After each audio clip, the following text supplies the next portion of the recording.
Leopard 1A5.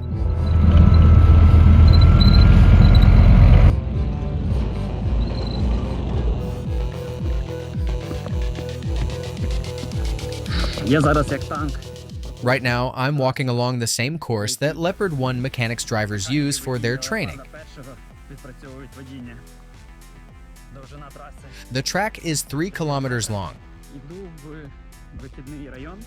I'm heading to the starting area to get inside and drive it from inside the tank.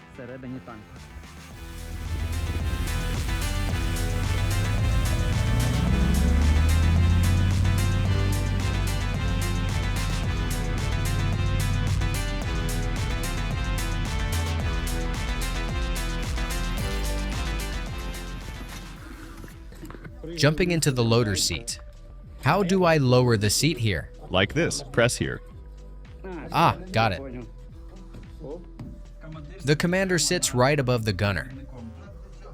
Is that so the gunner aims more accurately? So the commander doesn't have to correct him as much? Yeah, and just in case. So the commander can smack him on the back of the neck right away.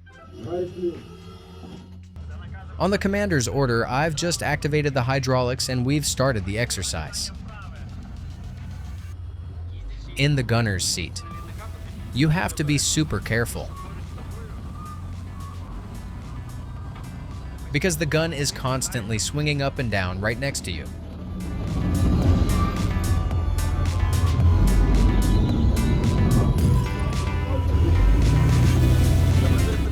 The commander asks if we'll make it through.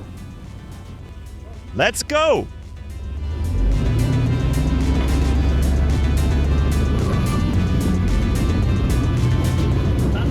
The key is to brace yourself with 3 points of contact: hand, foot, and whatever else you can. I'm good to ride. Turn off the hydraulics, just pull it down. Yeah, pull it down.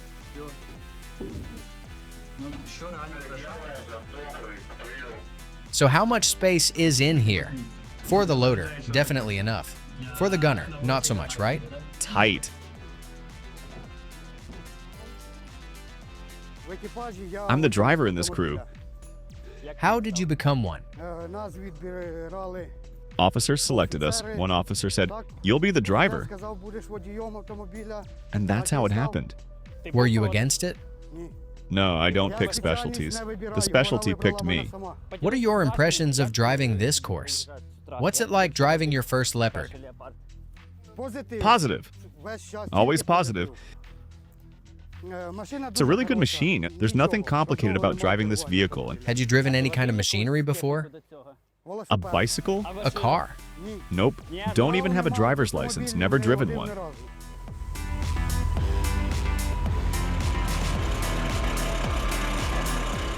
Tanks halted. Know why? If the crew makes a mistake, the supervisor yells "evac" and the entire crew bails out. That's just how the system works. You got lucky, no evacuation happened. You saw the next crew? Every time they screwed up, they went through the full evac drills. Tell us about the evacuation. What kind of system is it? Why do it? It sharpens alertness for the whole crew. Evac means leave the tank, find cover, shut the hatches to save the vehicle. Once the evac's done, the crew comes back and the drill continues.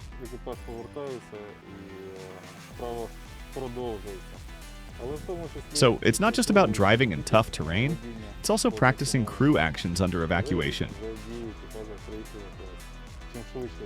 The faster they can bail, the better the odds they'll survive. We drill cohesion constantly, shooting, driving, maneuver drills. Each crew member must master their individual tank role and, crucially, their teamwork as a unit.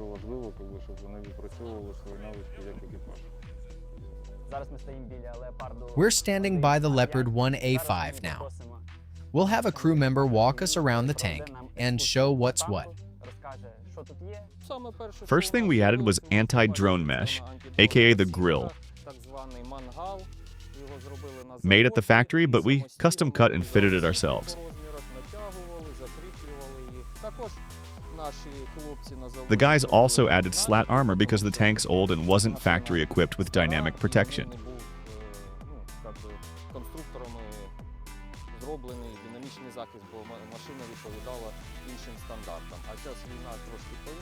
In today's war, with all the tandem charge rounds, it's essential.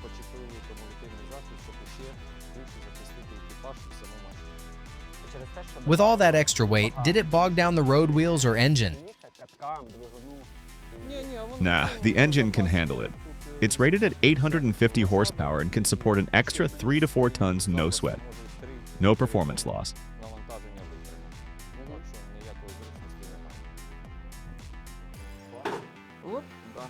This is the commander's station. That's a telescopic commander's sight. He can see out to 3,600 meters. It rotates manually and automatically.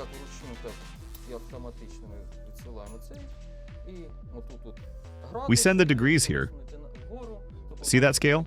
If I pop it up, you'll see it rotating. I can pan 360 degrees around the turret.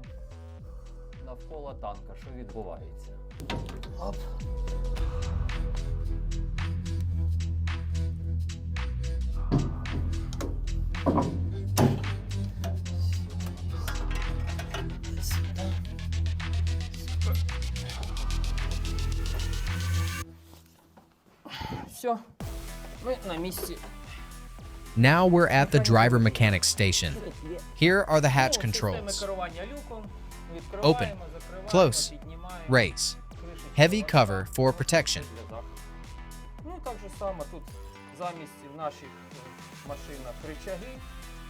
Unlike Soviet tanks like the T-64 or T-72, which use levers, this one has a steering wheel. The wheel turns smoothly. Steering's way easier than the old yank and twist levers. You just sit, turn, like in a car. One advantage is mobility. The tank starts up fast and maneuvers quickly forwards and backwards. Soviet tanks like the T-64 or T-72 barely reverse. This tank was designed for agility and fire control precision. Not heavy frontal assault like Abrams.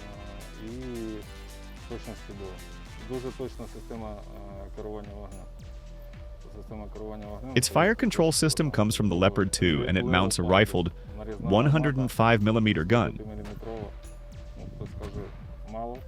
The same sniper rifle, some call it.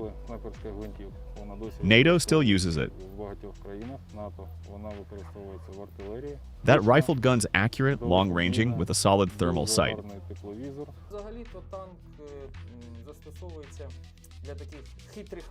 Tactically, this tank hits fast and falls back.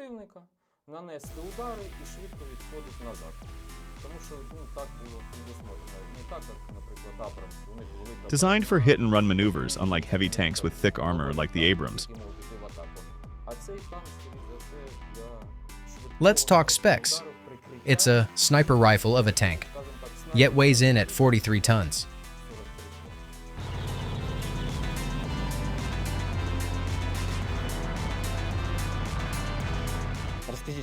What's Vadim doing now? I'm placing a trench candle marker for night driving so we can see turn reference points and avoid them.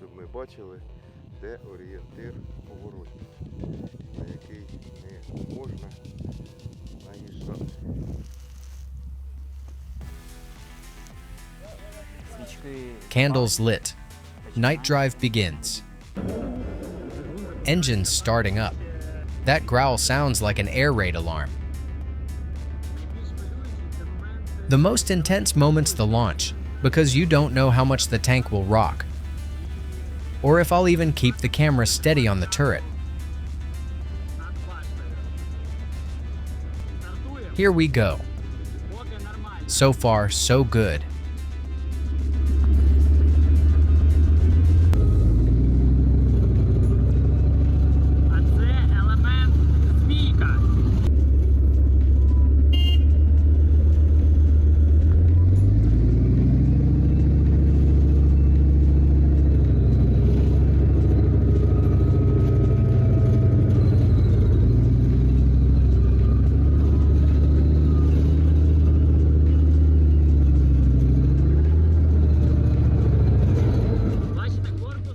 You see the hull moving, but the turret stays dialed at 12 o'clock.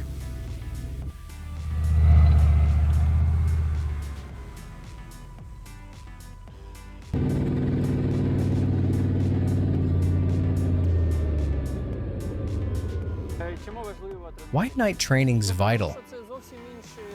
Because it's a whole different game. At night, nothing's visible except instruments. But if daytime markers are memorized, you can navigate by them. And mentally, it demands sharper focus. You scan more, you turn your head more.